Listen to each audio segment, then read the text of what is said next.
In this short video, I'm just going to ask you a few questions to make sure you actually understand forces, and if you get it, then you're ready to move on. So the first question is, which of these statements are true? So the four statements you're going to have to evaluate are: first, is the modulus, and that's what these vertical bars here mean. They're called modulus, and they just mean the magnitude of the force, so the distance of the force. So statement 1 is the distance of the force 1 plus force 2 the same as the distance of force 1 plus the distance of force 2? For number 2, the question is if force 1 plus force 2 equals force 2 plus force 1.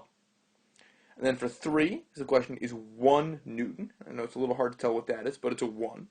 Does 1 Newton equal 3.6 grams times meters per minute squared? And 4, is force scalar?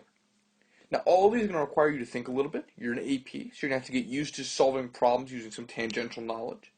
So take a second, pause the video if you have to, and then answer these few questions. Okay, so let's go through them. The first one is false. Just because force 1 and force 2 can be added together doesn't mean that this statement is true. Let's take an example. If this is force 1 and this is force 2, then the distance of force 1 plus force 2 is much smaller than the distance of force 1 plus the distance of force 2. So as a result, we can see that you can't just take the distances of the forces separately and add them together. And there's actually an inequality that you can use that looks a little bit like this, called the triangle inequality, that we're not going to go into right now, but it's actually very important later on.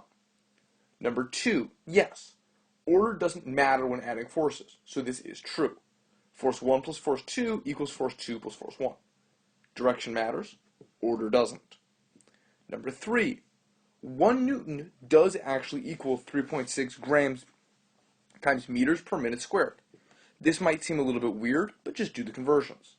Grams needs to go to kilograms, and minutes squared needs to go to seconds squared, and you end up with a conversion of 3,600 over 1,000 equaling 3.6.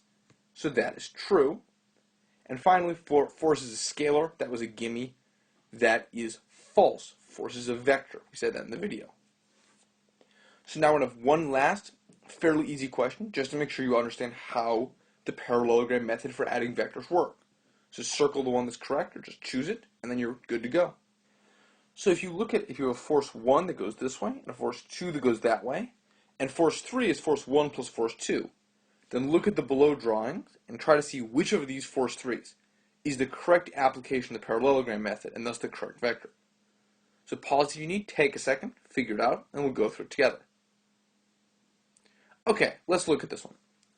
This one is wrong because we need to add tip to tail, not tip to tip. So we can conclude that number 1 is just wrong. The second one, they had the right idea to start. They went tip to tail and then tip to tail, but then they messed it up by going in a giant rectangle and then drew a force 3 from goodness knows where. So that's also wrong. And our final option is it shows the orders doesn't matter. You have force 1 leading to force 2, also force 2 leading to force 1. They both give the same result, which is force 3, so that's correct. So congratulations, if you understood this, that means you probably understood the introduction to forces, and you're ready to move on to the next video.